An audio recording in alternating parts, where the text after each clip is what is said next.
how did the world come into being? The Torah tells us that Hashem said, Vayehi, and the entire world was created, formed, and fashioned. Science tells us that it worked a little bit differently. There was a big bang, that there was a very, very infinitely small little dot of pure energy. It exploded with a big bang, and from that big bang came 100 billion galaxies, each containing 100 billion stars. And that's the current theory of how the world that we live in came into existence. And on one level, it would seem that it's a challenge, a contradiction to the Torah's version, and it would seem that it's a bit at odds with what we're told by the Torah. However, if we delve into things a little bit, we might quickly see that it's not as contradictory as one might think it would be. The Ramban, opening in Chumash, explains that the Torah is not a cosmology cookbook. It's not a how-to guide for creating cosmos. It's written in an extraordinarily abbreviated form, in extremely cryptic way. But let's analyze the very two first psukim, the very two first verses. Bereshis bara Elokim es hashamayim v'sa'aretz. In the beginning, Hashem created the heavens and the earth. So we're told, Hashem created everything that my eye sees, Shamayim v'aretz, the sky and the earth. But the very next pasuk, the next verse says, V'aretz haisa tohu vavohu. The land was emptiness, vacuumous.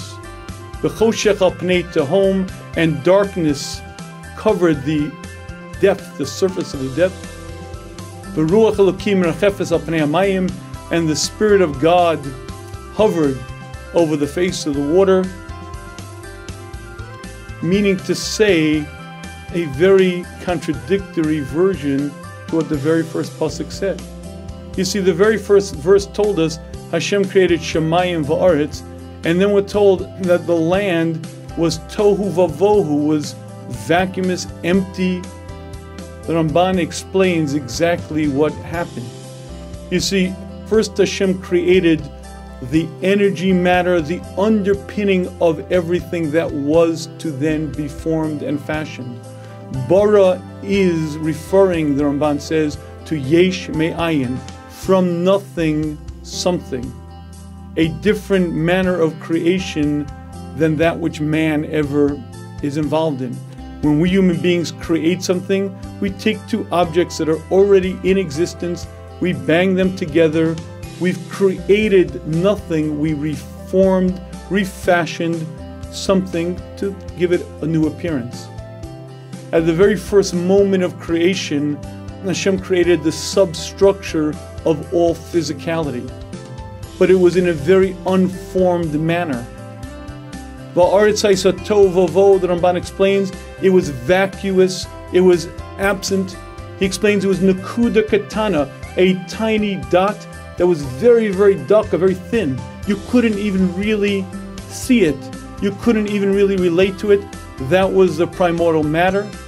And from that, stage by stage, God fashioned everything that my eye sees. What modern science has begun discovering is that, in fact, the world began from a small point, exploded out, and everything that now exists comes from there. The interesting point is that the Ramban was born in 1196, died in 1270. We're talking 800 years ago. What modern science has discovered, the Big Bang Theory, is, the Ramban tells us, exactly accurate. But what the Torah is telling us is that is the format that Hashem used to create the world. That is the form, that is the fashion. First moment of creation, Shamayim v'aretz, not literally the land, not literally the sky, but the energy matter, the substructure, like a tiny dot, not even really a dot because it didn't really exist, but the basic underpinnings of everything. And from that, stage by stage, God brought forth everything. So if man has discovered the secret, it is a secret of the way that Hashem created the world. And if in fact the Big Bang Theory is correct, the Ramban beat modern science by about 800 years and told us that is the form, that is the fashion in which God created the world, and there is no contradiction.